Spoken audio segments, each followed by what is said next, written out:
Welcome back sa June Skyline Loft mga pards.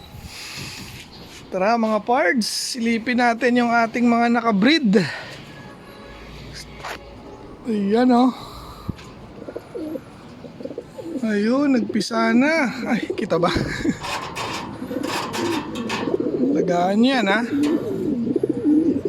Pisa na yung pinayaya natin.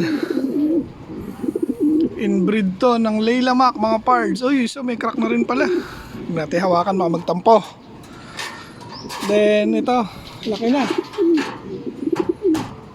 Laki na siya oh. Ha? 1 week, pwede na hiwalayan mga pards. Meron na tayong inbreed ni Laylamak pang stock bird natin. Galing mo yung mga yaya bells. Tapos yung itlog dito mga pards, nilipat ko sa taas. Pinayaya natin doon sa tippler para magtuloy-tuloy si Days Gun 203. Sawa niya nga yun si tippler para makapagsubo siya. Then ito nga, nag-itlog na nga ito nung nakaraan pa. Then nung chinek natin, fertile naman pareho. Yan si mga pards, Team Yahoo. Yung ating 13th placer MacArthur, saka yung tatay ni Laylamak si Yamato. Then tara, cut naman tayo. Tignan natin yung pairing natin sa taas. Update. Ayun, yung tippler. Naka-open loop nga tayo. Dahil wala tayong training. Pasaway, ayan si 503. Lalaban ng MacArthur yan mga pards. Dito nga natin pinayaya. Ayan yung itlog. Yung itlog nung nasa baba. Ayan si Days Gun. Grabe, fresh from Tacloban mga pards. Sarap. Tapos ito itlog nila yan. Ito ni 503. So siya yung motivation natin na ginamit. Then dito sa baba, ito si Good Luck, yung barako, yan yung checkered. Asawa niya. Hindi ko pa nabibigyan ng pangalan yan mga parts. So, test pair natin yan. Si Good Luck mga parts, pure na na dilemma. So, both parents niyan dilemma.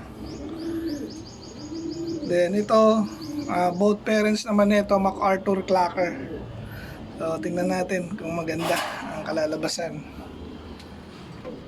Tapos, yung naka-pairing naman dito, 4 na pares. So far, wala pang itlog. Pero ba't nakaupo na si Whitney? Ay, wala pa rin. wala pa. Ayan, wala pa. Wala pa rin dun. Ito yung meron na. Dito sa side na to. Ito nga yung ipang-i-entry natin ng OLR mga pards. Sana pala rin din tayo ron. So ito meron na. Ito pinagyaya ko muna yung itlog nila. Ayan, yung dalawa na yan. Binigay ko rito. So para mag-itlog uli sila sa dalawang clutch agad. Ayan, yung ating update sa mga breeders, mga pards. Ito mga pards, inulit pala natin yung pairing ni Days Gun, mga pards.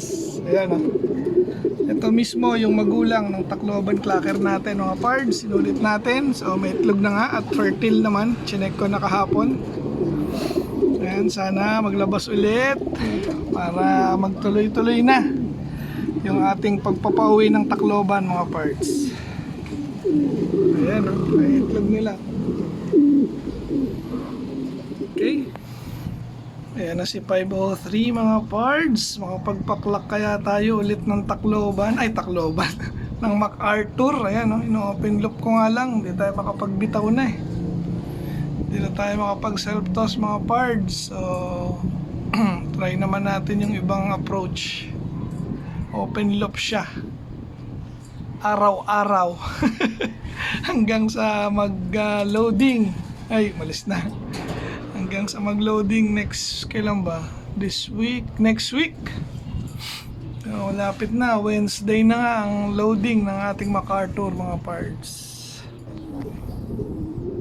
Yan, pumasok na ulit si 503.